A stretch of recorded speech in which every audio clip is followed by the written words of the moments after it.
Hello అండి, welcome back to my channel. ఎలా ఉన్నారు అందరూ? హోప్ అందరూ బాగున్నారు అనుకోండి. నేనైతే చాలా చాలా బాగున్నాను. ఒక మంచి వీడియోతోటి మీ ముందుకు వచ్చేసాను.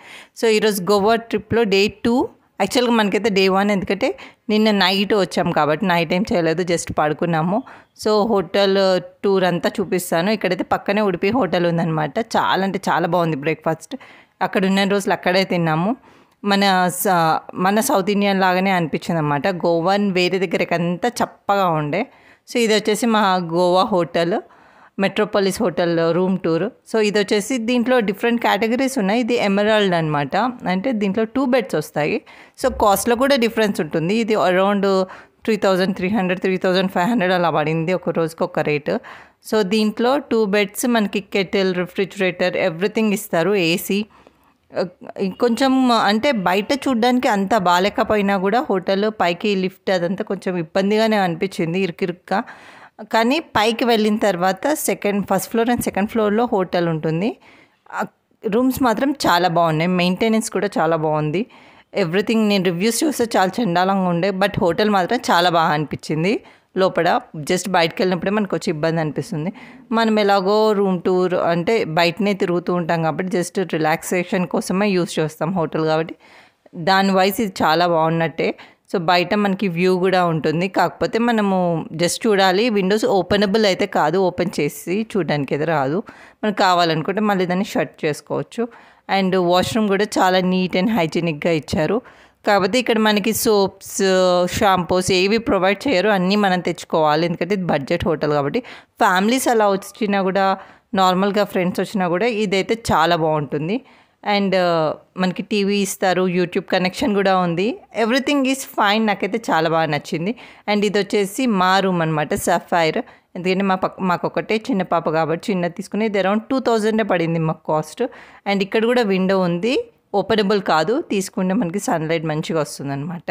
అండ్ ఓవరాల్గా రూమ్ అయితే చాలా బాగా అనిపించింది. స్టే అయితే చాలా బాగుంది. ఎవరైనా బడ్జెట్లో గోవాలో కావాలి, సెంటర్ ఆఫ్ ద సిటీ అంటే ఈ మెట్రోపాలిస్ హోటల్ని అయితే చెక్అవుట్ చేయొచ్చు. మీరు రివ్యూస్ మీద వెళ్ళొద్దు, బట్ చూడండి, నేను డైరెక్ట్ రూమ్ టూరే చూపిస్తున్నాను కాబట్టి మీరు హ్యాపీగా స్టే చేయొచ్చు, సేఫ్ అండ్ సెక్యూర్గా. స్కూటీస్ రెంట్కి తీసుకున్నాం అనమాట. పర్ డే 400 అలా ఛార్జ్ చేశారు. బట్ మనకి ఇచ్చే ముందు, హ్యాండ్ ఓవర్ చేసే ముందు అంతా వీడియో తీసుకొని ఇస్తారనమాట. అండ్ ఇక్కడ మీకు కావాలి రెంట్ కంటే బైక్ వెనక సైడ్ నేను నెంబర్ కూడా చూపిస్తున్నాను కదా, దాన్ని కాంటాక్ట్ చేసి మీరు గోవా వెళ్ళినప్పుడు అక్కడ రెంట్కి తీసుకోవచ్చు. వీళ్ళు కార్స్ కూడా రెంట్కి ఇస్తారు. నెక్స్ట్ మేము కార్ కూడా తీసుకున్నాము. సో ఫస్ట్ అయితే మేము ఆఫ్టర్నూన్ టైంలో దౌలపాలకి వెళ్ళాం. చాలా అంటే చాలా ఎండగా ఉండే, చాలా సఫికేషన్గా ఉండే. యాక్చువల్గా ఇక్కడ నుంచి జెట్టి బాగా ఫేమస్, బట్ ఎండలో వెళ్ళడం వల్ల ఆఫ్టర్నూన్ అన్నీ క్లోజ్ అయిపోయాయి. స్పోర్ట్ యాక్టివిటీస్ ఏమీ లేకుండే అనమాట, సీ యాక్టివిటీస్. మేము జస్ట్ వెళ్ళి అక్కడ కొంచెం హిల్ టాప్ దాకా వెళ్ళి మనం వ్యూని చాలా బాగా ఎంజాయ్ చేయొచ్చు అనమాట. ఆ సీ అంతా చాలా బాగా కనిపిస్తుంది. ఆ పైకి వెళ్ళి జస్ట్ కొన్ని ఫొటోస్ దిగి ఆ వ్యూని ఎంజాయ్ చేసి వచ్చేసాం. కానీ ఇక్కడ షాపింగ్ చాలా చీప్ అనిపించింది. అన్ని బీచెస్తో పోలిస్తే షాపింగ్ ఎవరైనా చేసుకోవాలి అనుకుంటే ఇక్కడ చేసుకోవచ్చు. చాలా అంటే చాలా రీజనబుల్ ప్రైస్లో వస్తాయి. నెక్స్ట్ ఈవినింగ్ టైంలో వచ్చేసి మిరామార్ బీచ్కి వెళ్ళాం. ఆఫ్టర్నూన్ అంతా రెస్ట్ తీసుకున్నాం అనమాట, మళ్ళీ హోటల్కి వెళ్ళి. సో ఇది మా హోటల్కి చాలా దగ్గరలోనే ఉండే మిరామార్ బీచ్, దౌలపాల.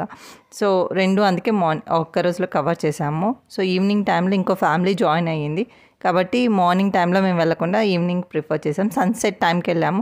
ఇక్కడైతే ట్రీస్ అయితే నెంబర్ ఆఫ్ ఉన్నాయి. మనం కూర్చొని చిల్అవుట్ అవ్వడానికి ప్లే ఏరియా కూడా ఉంది పిల్లలకి. చాలా బాగా అనిపించింది, డిఫరెంట్గా అనిపించింది అన్ని బీచెస్తో పోలిస్తే. అండ్ నాకు వన్ ఆఫ్ ద ఫేవరెట్ అని చెప్పొచ్చు గోవాలో నేను విజిట్ చేసిన ప్లేసెస్లో ఇది చాలా బాగా అనిపించింది. ఫస్ట్ డే ఒక బీచ్ని విజిట్ చేయడం వల్ల అనుకుంటున్నా, నాకైతే చాలా బాగా నచ్చింది. క్రౌడ్ కూడా చాలా తక్కువ ఉండే. అండ్ సన్సెట్ టైంలో ఆ వ్యూ అయితే అసలు extraordinary, it made my day అనొచ్చు అనమాట, అంత బాగుంది. అండ్ మా పాప అందరూ కూడా ఫుల్గా ఎంజాయ్ చేశారు. యాక్చువల్గా టైడ్స్ కూడా చాలా తక్కువ ఉండే కాబట్టి పిల్లలు బాగా ఎంజాయ్ చేశారనమాట వాటర్లో చాలాసేపు.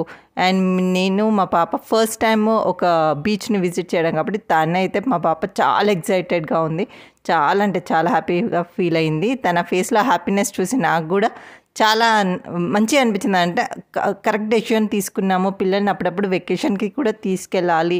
పిల్లల్ని తీసుకెళ్ళడం బర్డెన్ అని ఫీల్ అవుతే వాళ్ళు ఇవన్నీ ఎక్స్పోజర్ ఉండదు కదా, వాళ్ళు ఇవన్నీ మిస్ అయినట్టే ఉంటుంది. సో అలా తీసుకెళ్తూ ఉంటే వాళ్ళకు కూడా మైండ్ రిఫ్రెష్మెంట్ ఉంటుంది. కొంచెం ఈ మొబైల్స్ నుంచి దీని నుంచి కూడా కొంచెం డీవియేషన్ వస్తుంది. వాళ్ళు కూడా నేచర్ని ఎంజాయ్ చేయగలుగుతారు.